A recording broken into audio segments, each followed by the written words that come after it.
در همین 3 دقیقه معرف راسخ گفته هستند که برادر گفتند که بیایید همه جماعت اگرچه اختلاف نظر داشته باشیم یک جا شویم وحدت کنیم. معرف راسخ میگه که این سخنش یعنی خیلی چی است رجوع کنه توبه کنه دین او، یعنی این طعنه به کفر است. اگر ظاهر نگفته باشند هم این طعنه به کفر است. من خودی معرف راسخ گفتم که معرف راسخ شما در اینجا تکفیر کردید.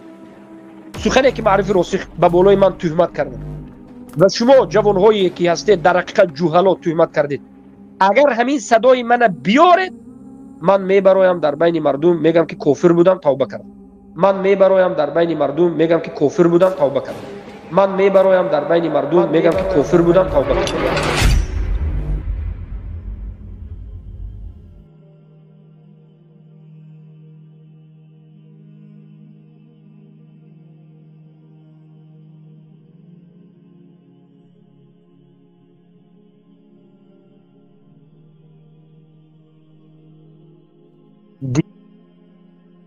دفاع کننده وجود ندارد.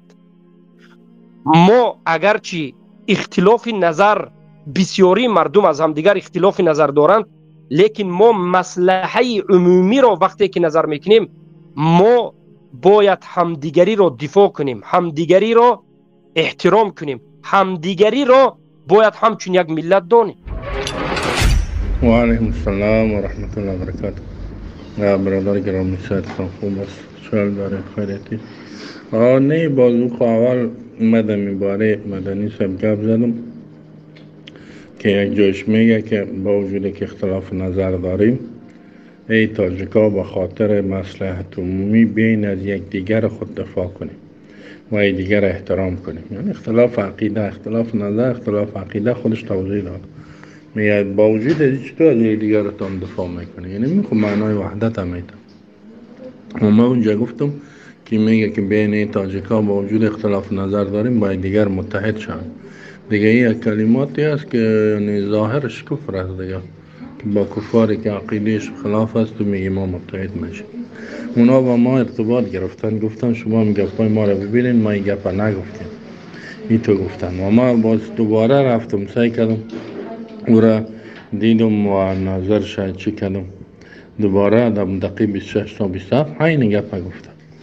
الفاظش اینمی است که این تاجیک ها، این مردمان تاجیک با وجود که اختلاف نظر داریم و مردم داره باید یک دیگر خود دفاع کنن و احترام کنن به خاطر مصلحت عمومی.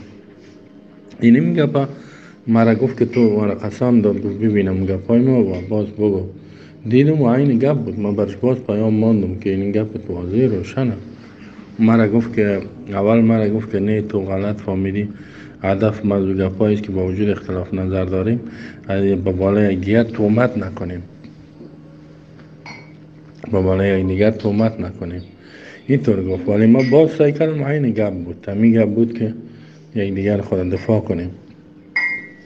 باز برش گفتم، باز با ما دیگر روز پیام من گفت که هدف ما این نبوده، گفت هدف ما گفت الفاظ صحیح قبول کرد، یعنی خطا کرده ولی هدف ما گفت احتمال است هدف ما مسلمانایش بود نه دیگه.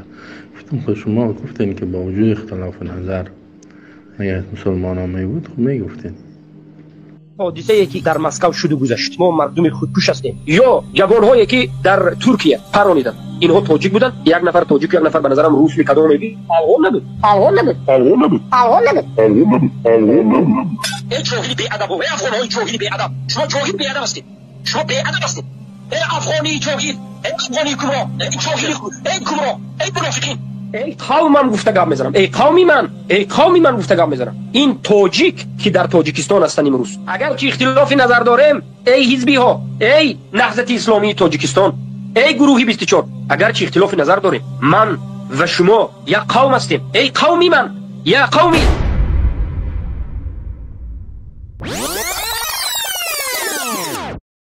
اگر همین صدای من بیارید من میبرایم در بین مردم میگم که کافر بودم توبه کردم. من میبرایم در بین مردم میگم که کافر بودم توبه کردم. من میبرایم در بین مردم میگم که کافر بودم توبه کردم.